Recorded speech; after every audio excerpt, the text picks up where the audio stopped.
Hello everyone. In today's lecture, we are going to discuss about Snowflake schema and fact constellations. In the previous lecture, we had already discussed about star schemas. It was basically a composition of fact table and dimension tables. In today's lecture, we will see in detail about Snowflake schema and fact constellations. So these are the two other types of schemas here.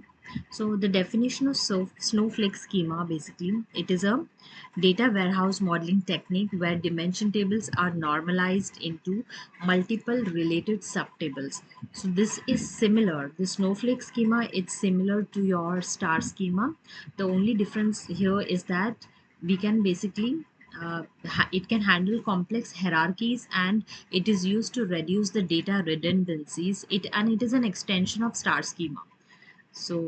Yeah, it is used to create subtables, or we can say sub-dimension tables here.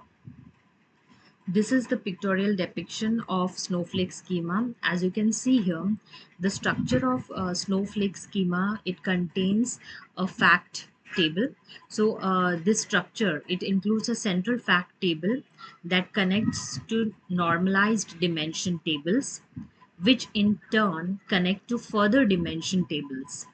So this normalization, what is this normalization here? That in that dimension tables are normalized, so it can be normalized often maybe to third normal forms and so on, reducing the data redundancies and saving the storage space.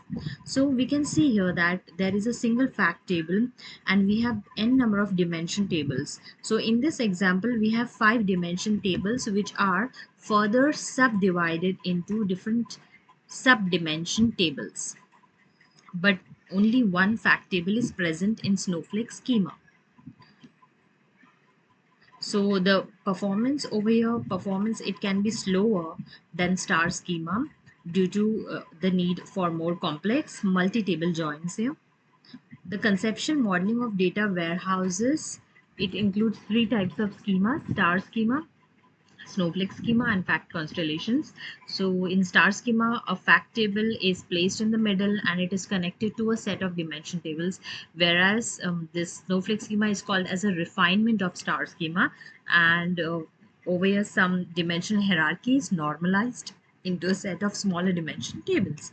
Whereas fact constellation, it includes multiple fact tables, and this multiple fact tables share dimension tables. Fact constellation can be also called as collection of stars, so it is also called as galaxy schema or fact constellation. One of the example of Snowflake schema is this. So as you can see here, we have a single fact table, sales. We have a sales fact table with all the values present here. That is time key, item key, branch key, location key, and we have 3 measures here. So measures are very important part here. Measures, for example, units sold, dollars sold, average sales, etc. And different dimension tables. The first one, which is time with all the values given here. Second is branch with all the values given here. Third dimension table is item with all the values present. Also the fourth dimension table here is location with all the values present here. But as you observe here, these 2 dimension tables, item and location, these are further subdivided into sub-dimension tables. These are divided into sub-dimension tables. Item is divided in basically item. It has the value supplier key, which is further subdivided into this dimension table supplier, and location, in that the value city, it is this table is divided, I mean it is normalized to a subtable city along with its values as given below. So it is similar to star schema. The only difference here is that we follow a dimension hierarchy. Dimension tables can be further divided or subdivided into sub-dimension tables.